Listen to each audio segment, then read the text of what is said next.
As I've said that the stalemate continues, primarily because of the attitude of the government and the obduracy of the Prime Minister, who refuses to register the seriousness of the situation resulting from his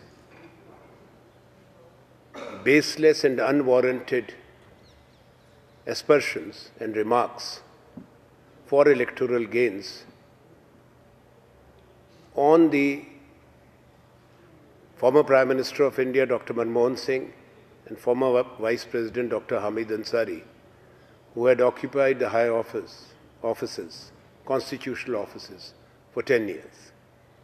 As a present incumbent of the constitutional office, it's for the Prime Minister, its duty, his duty, to restore the dignity of the office, of the institution of the Prime Minister. Whatever may be said in politics, never before a Prime Minister has cast any finger of suspicion or pointed a finger of suspicion about the commitment to the country of former Prime Ministers or former Vice President, or for that matter also the Chief of the Indian Army and other distinguished Indians. It is in the national interest, in the interest of parliamentary democracy, that this deadlock is brought to an end. I've said in Hindi, I won't repeat all in detail, that there have been talks between the government and the opposition, and that's why the House functioned smoothly on Tuesday and business was transacted. But it has been made clear to us, until it is reversed, that the Prime Minister is not willing even to say anything about the matter, let alone take back what he has said, nor is he willing to face the opposition in the House. And today, being the appointed day for the Prime Minister in the Rajya Sabha, we were waiting eagerly that he will come and resolve this matter. But he has deeply disappointed us and the entire House by refusing to come. Perhaps the government wants this situation to continue so that issues that are of critical concern to the people of India are not taken up, and also the acts of commission and omission and wrong decisions of Prime Minister and his government are not exposed on the floor of the House, including the scam of Rafale jet deal, which we have been saying outside the Parliament, which we wish to discuss and place all facts on the table of the House. The other matters with regard to the economy, the job losses, and the fact that Indian economy has suffered huge losses because of two reckless decisions of the Prime Minister. Today there is another matter which has come up.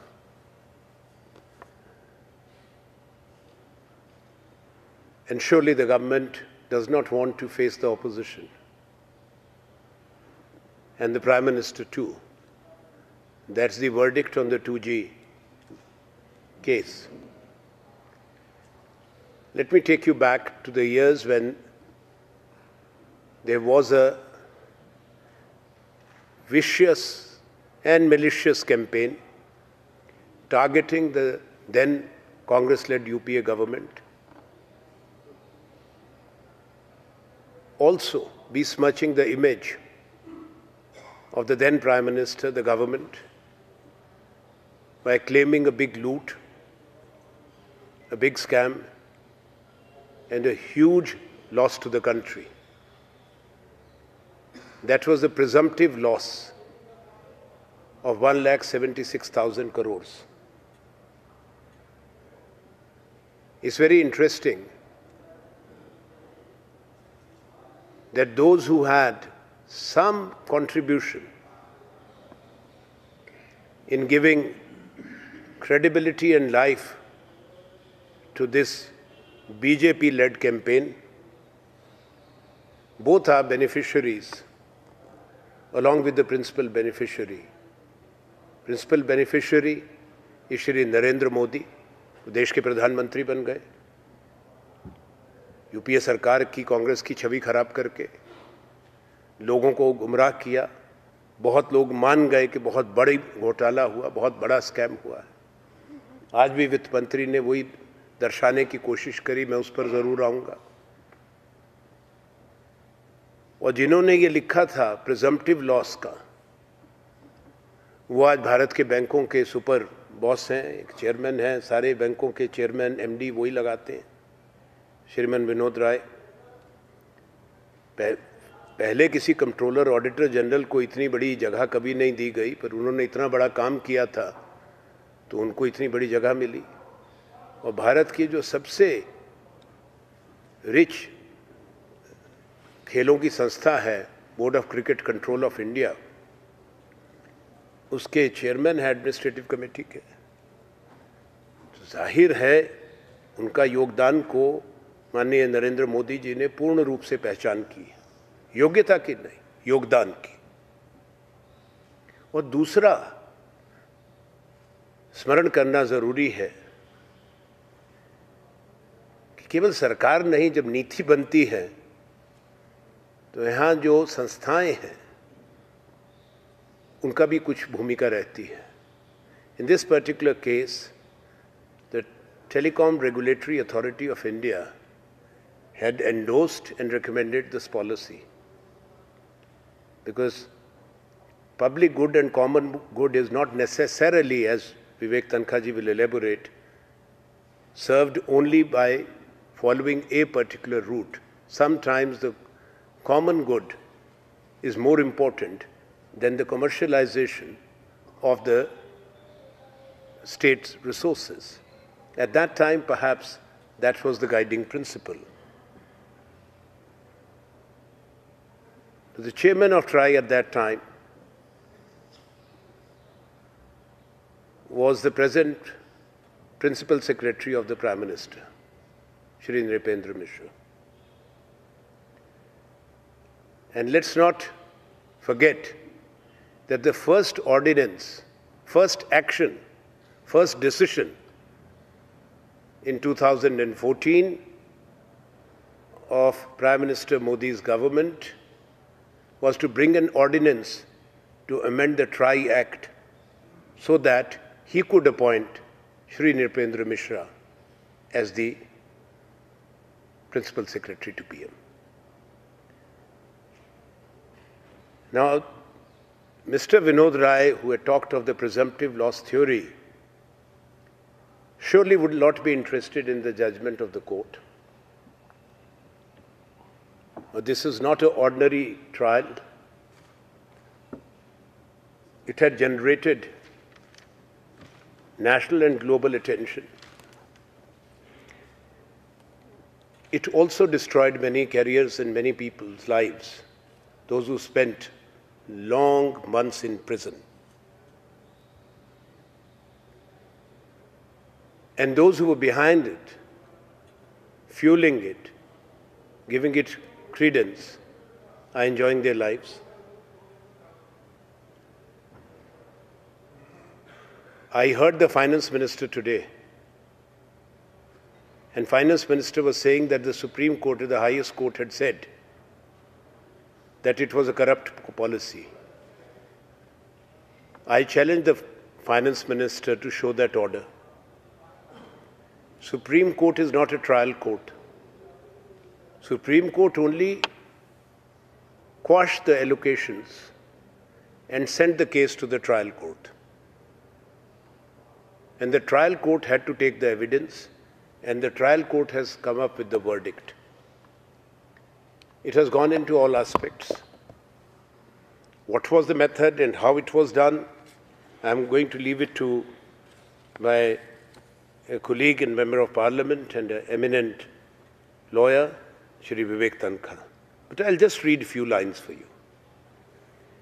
There is no evidence on the record produced before the court indicating any criminality in the acts allegedly committed by the accused persons relating to fixation to cut-off date, manipulation of first-come, first-served policy, allocation of spectrum to dual technology applicants, ignoring ineligibility of STPL and Unitech Group companies, non-revision of entry fee and transfer of rupees 200 crores to Kalainar TV Limited as illegal gratification.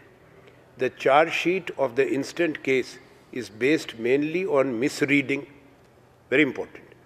The charge sheet of the instant case is based mainly on misreading, selective reading, non-reading, and out-of-context reading of the official record. We'll give it to you. This is the final judgment.